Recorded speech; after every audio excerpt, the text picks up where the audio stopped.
Hey guys, welcome to the Liberal Hive Mind, a channel solely focused on exposing the abundant hypocrisy of the left. Now, for the most part, I make a very conscious effort to try to not say stuff like this. When criticizing ideas, I like to stay on the actual content of what people are saying. I try to stay away from the hyper-partisan personal stuff, but sometimes, man, it's just hard. And look, I never say this, but I'm gonna say it this time. I actually just can't stand these people. These left-wing elitists, these illiberal, phony liberal, ivory tower, Hollywood and New York talking heads are just the worst. I mean, you have to be out of your mind to say some of the things that they say. I mean, if we just stick to the base topic of this video, the big thing right now, the big outrage of the left, what lefties are warning will have dire consequences, is the idea of free speech on the internet. These people are trying to cause outrage over the First Amendment, not the second or third or fourth or fifth, the First Amendment. Number one, what is considered to be the bedrock of this incredible society? What is the foundation of what made the Western world great above every other authoritarian, tyrannical society of the past and in the Eastern world? This is why these people are not progressives, even though they claim to be, they are regressive. And so that's exactly what we're going to tackle, this leftist hypocrisy, just some of the ridiculous stuff that's coming out of these left-wing talking heads. But before we get into any of it, please make sure to leave a like, a comment, subscribe, share the video as much as possible. We are still shadow banned by the YouTube algorithm, hidden from non-subscribed viewers. And with that out of the way, let's roll the tape. Alright folks, so first we just got to start off with the view. Like I always say, folks, if you guys are looking for the most garbage analysis on the internet or on TV, then look no further, just turn on The View and enjoy your brain exploding. I mean, the women of The View were having an utter meltdown over Elon Musk buying Twitter. But let's stay focused on this idea of the illiberal liberal. We have an 8-minute segment covering Elon Musk buying Twitter, and literally the first 8 seconds show you exactly who they are. So the richest person in the world, Elon Musk, is also a notorious Twitter troll. But he won't have to worry about being banned anymore. She presents this as if it's a bad thing. Elon Musk, notorious Twitter troll, can't get banned anymore. Oh my god, folks. Democracy and freedom is done. Elon Musk and others like him can't get banned anymore for having opinions that liberals disagree with. The stance that Mrs. Joy Behar is taking is that trolling on the internet should be illegal. How can you possibly call yourself a liberal and take that same stance? I mean, talk about being a hypocrite. And of course, we know the worst hypocrisy is that liberals themselves control all they want, death threats, jokes about violence, actual calls to violence, and you will never see anyone on the left side condemn anyone part of their own political faction. Elon Musk tweeted an NPC with a little joke in his total outrage that he could do such a thing. Tweet a meme or a joke. I mean, just how ridiculous. There's also this part of their little segment. Remember how I was just telling you earlier, if you want to see the most garbage analysis about any trending topic in the news cycle, then just turn on The View. And in fact, on Twitter, it is predominantly straight white men. So when Elon Musk says, wow, this is about free speech, it seems to me that it's about free speech of straight white men. And so let them have it. Let them just go at it. I enjoy the block button on Twitter.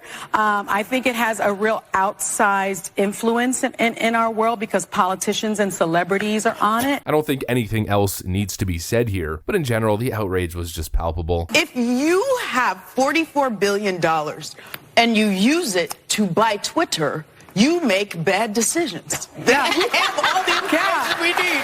Right. 44 billion. We could, I mean, But he's put world a dent hunger. in world He doesn't know hunger. no, but he doesn't know what to do with. It's the same as that climate other change. The two of them went into space because they have no other ideas about what to do with their money, okay? I mean, some real deep, intelligent analysis. I don't know about you guys, but anybody who needs to slow down their speech in that way, and you use it to buy Twitter, instantly to me comes off as somebody who has no idea what the hell they're talking about. And of course, what followed in her analysis and in her criticism pretty much proved the same liberal naivete and cluelessness that we've known since the start. $44 billion, according to this person, can end homelessness and end poverty. $44 billion is nothing. You might be able to solve homelessness in like California for like a week with that amount of money. Then what? What these people don't seem to understand is that you can't just pay your way out of these complex social issues. You would be talking about trillions upon trillions of dollars every year in order to do it sustainably. That's the way the economy works. It's transactional. That's the way human nature works. In order to feed yourself, you need to provide a product or some service of value to somebody else to then get paid to feed yourself and your family. Taking $44 billion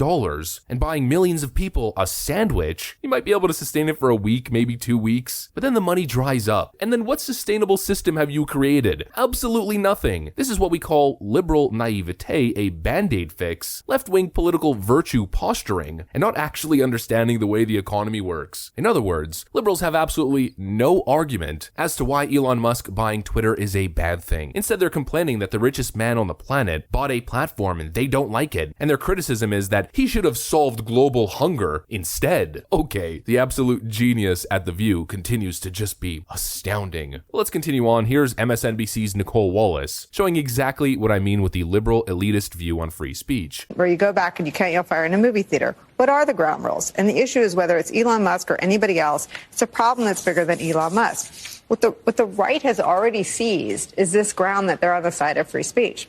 They're really not. They're for the political version of yelling fire in a movie theater. What the right has already seized is this ground that they're on the side of free speech. They're really not. They're for the political version of yelling fire in a movie theater. What an utterly ridiculous statement. Free speech is bad because people I disagree with have different opinions, which I will then misrepresent as calls to violence in order to continue to advocate for more censorship. Meanwhile, once again, the same hypocrisy. After Elon Musk bought Twitter, this right over here is a small fragment, a fraction, just a very small amount of some of the death threats that lefties were pushing on the Twitter platform. Oh, those right-wingers calling for violence, the political version of yelling fire in a crowded theater. Meanwhile, radical lefties continue to be radical lefties. They are absolute hypocrites, absolute liars, they're dishonest, and it is a purposeful double standard. That's exactly what it is. And now they're pissed that there's even a possibility of this double standard being shattered on the Twitter platform. Their most preferred platform next to Reddit on r/politics, the most biased and heavily censored political forum on the internet. This is what they're scared of. Elon Musk just tweeted, "For Twitter to deserve public trust, it must be politically neutral," which effectively means upsetting the far right and the far left equally. Danger that these liberal elitists are warning you about. Or maybe something like this tweet: "The extreme antibody reaction from those who fear free speech says it all. By free speech, I simply mean that which matches the law. I am against censorship that goes far beyond the law. If people want less free speech, they will ask the government to pass laws to that effect. Therefore, going beyond the law is contrary to the will of the people." This is literally what I've been saying in every single free speech video that I've ever made, that these massive social media companies should not have the ability to just nuke somebody off their platform without a proper court order. Free speech should be protected on the internet by law. If you are not breaking a law, you should be entitled to say whatever you want. And that seems to be the direction that Elon Musk is going in, and liberals are freaking out, probably because of historic context. They do absolutely terribly within the framework of the legal system. Their track record speaks for itself. What they truly want is an online kangaroo court where opinions that they disagree with are treated as criminal. Here's a great example. Rob Reiner writes, "Now that Elon Musk is buying Twitter, the question for all of us is, will he allow a criminal who used this platform to lie and spread disinformation to try to overthrow the US government to return and continue his criminal activity? And if he does, how do we combat it?" Not only is this straight up misinformation, not only is this a rich Hollywood liberal elitist doing exactly what I'm talking about, trying to criminalize a difference of opinion, that being Donald Trump's opinion, but it's also disinformation and slander. Has Donald Trump ever been charged with any crime of this nature? No, he hasn't. Even their partisan left-wing January 6th commission has failed to identify any crime. What we have here is a bunch of elitist authoritarian leftists who seek to unjustly and unconstitutionally criminalize speech for their own political benefit. And now that they are losing that power in the online social sphere, they are lashing out, throwing tantrums, and melting down exactly as expected. But in the end, it doesn't matter because they represent an extremely small fraction of society. They are the unhinged, extremely loud, overwhelming minority. In the end, good always defeats evil. You have to be an absolute clown over the idea that a social media platform that's going to govern itself with actual free speech in mind. We're talking about the worst of the worst. But of course, that's what I got for you guys. If you guys enjoyed this video, make sure to leave a like, a comment, subscribe, share the video as much as possible. We are still shadow banned by the YouTube algorithm, hidden from non-subscribed viewers. I'm going to get back to work. I want to thank you guys for watching. I'll see you on the next one.